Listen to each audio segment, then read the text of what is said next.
나라의 TV를 아껴주시는 구독자님, 2022년 새해 복 많이 받으시고 변함없이 나라의 TV 구독료 후원자가 되어주실 걸 부탁드리며 방송 시작하겠습니다.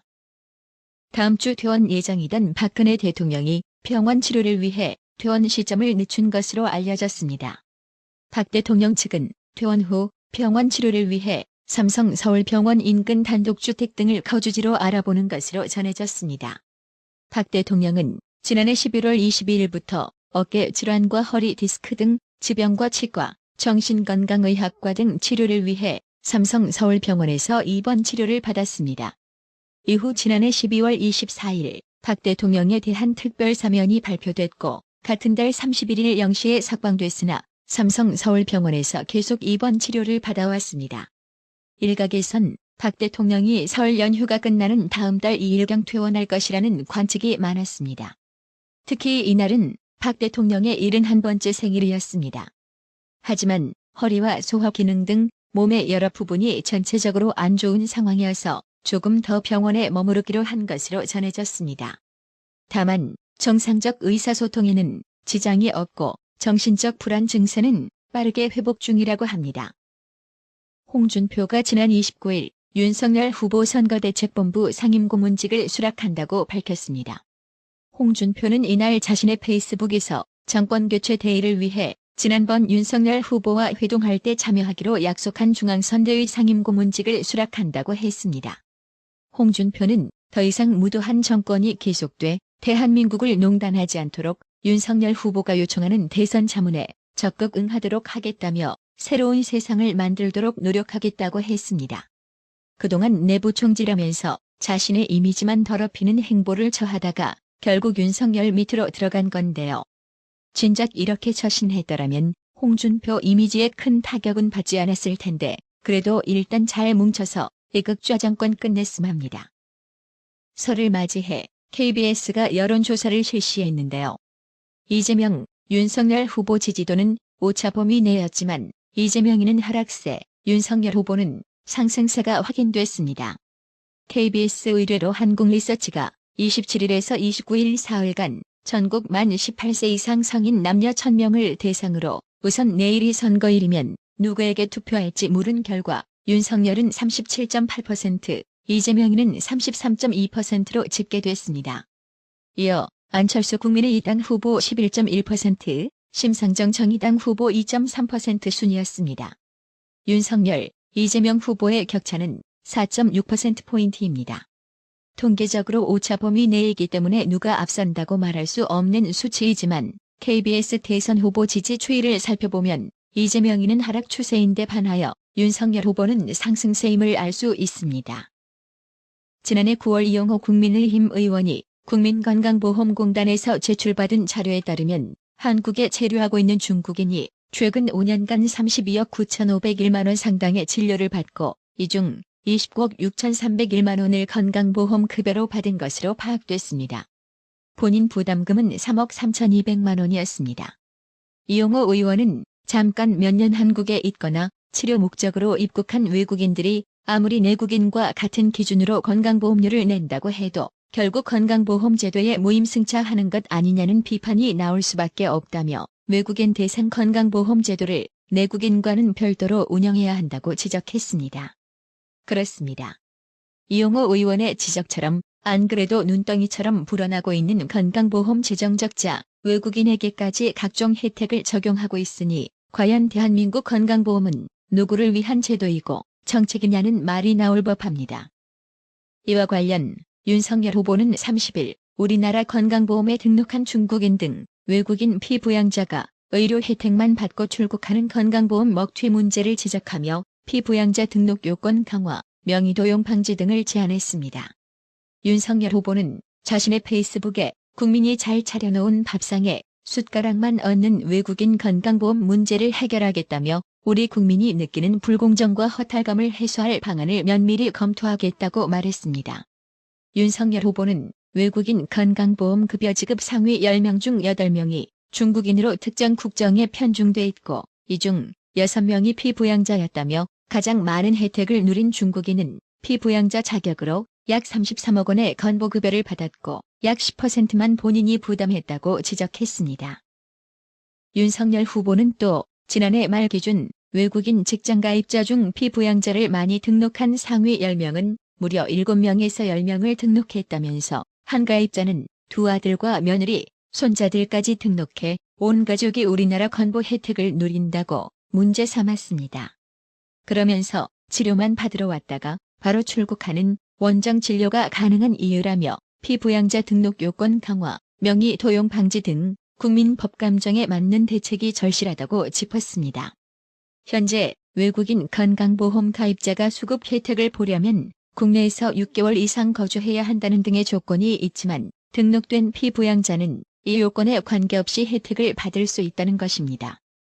해당 소식에 이 친중 좌파 정권이 노골적으로 중국인 우대 정책을 펼치는데 반감을 갖고 있던 네티즌들이 격하게 공감하며 댓글들을 쏟아냈는데요. 순공감 순상위 댓글 몇 개를 소개해보자면 중국인 건강보험 먹튀 제도 개선, 이건 100번 옳다라며 외국인, 특히 중국인 가족은 그날 피부양자로 등록하고 치료만 하고 떠난다는 것 아냐? 우리 국민들이 어떻게 내는 건강보험인데. 그냥 중국인은 절대 건보 혜택 줘서는 안 되고 조선족도 중국인으로 보고 비자 발급도 까다롭게 해야 한다고 촉구했습니다. 북괴의 도발이 점점 레드라인을 넘어서고 있는데요. 지난달부터 무려 6차례나 미사일 도발한 북괴가 30일 오전 또 중거리 탄도미사일 한 발을 발사했습니다.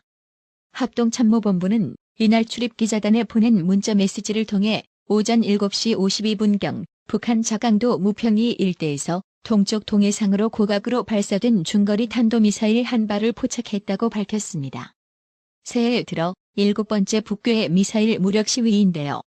북괴는 지난 5일과 11일 자강도 일대에서 극초음속 미사일이라고 주장한 탄도미사일을 연속 발사했고 14일에는 평안북도 의주 일대 철로위 열차에서 KN-23 단거리 탄도미사일 2발을 쏘았습니다. 이어 17일에는 평양 순안비행장 일대에서 KN-24 단거리 탄도미사일 2발, 25일 장거리 순항미사일 2발, 27일 탄두 개량형 KN-23으로 추정되는 단거리 탄도미사일 2발을 각각 발사한 바 있습니다. 북괴가 한 달에 7차례나 미사일을 쏜 건 2011년 김정은 북한 돼지 집권 이후 처음입니다. 북한 미사일 도발 소식에 네티즌들은 5년간 뭐 하나 진행된 게 없이 사진만 찍었네라며 종전선언 언제 하냐고 비꼬았습니다.